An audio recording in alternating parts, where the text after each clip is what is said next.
جن اہل بیت کے ساتھ ظلم ہوئے ہیں نا ان سے بھی تو پوچھیں.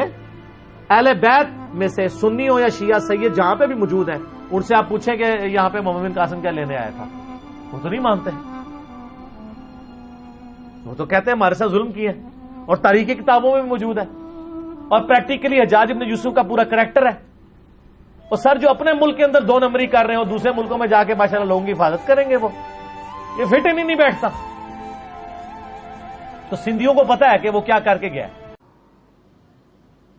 وہ اسلام جو محمد ابن قاسم کی سرکردگی میں سندھ میں آیا اور سندھ سے آگے بڑھ کر ملتان بلکہ موجودہ پاکستان کے تقریباً پورے نصف علاقے تک پہنچ گیا تھا, فٹ ہلز آف کشمیر تک, تو یہ اسلام خالص عربی اسلام تھا. ملوکیت تو آ گئی تھی لیکن بدویت اور عربیت جو ہے اس کی چھاپ اس پر ابھی گہری تھی.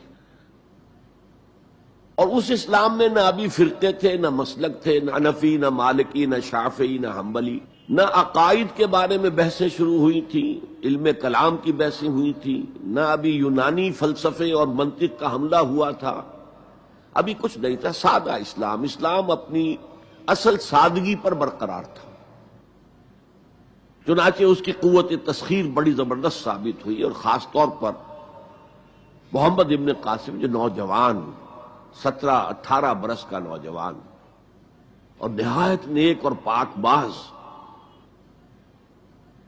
سندھ کے ہندوؤں نے جو اپنی ایک روایت ہے کہ اس طرح کا آدمی تو کوئی اوتار ہی ہو سکتا ہے.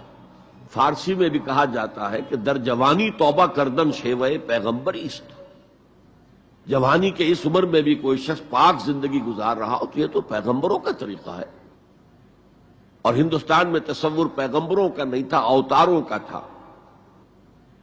تو اسے بھی ایک اوتار سمجھ کر اس کی مورتیاں تراش کر مندروں میں رکھ لی گئیں اور ان کو پوجا جانے لگا. یہی چیز اس کے لیے خطرے کا سبب بن گئی, کیونکہ اب بیک ہوم اسلام کا جو اصل گھر تھا عرب, اس میں ملوکیت آ چکی تھی, اور ملوکیت کبھی اسے برداشت نہیں کر سکتی کہ کوئی اور شخص اتنا پاپولر ہو جائے کہ اسے چیلنج کر سکے.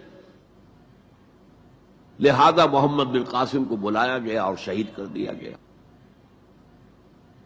اب اس کے بعد ظاہر بات ہے کہ وہ اسلام ریسیڈ کرنا شروع ہوا, واپس آنا شروع ہوا.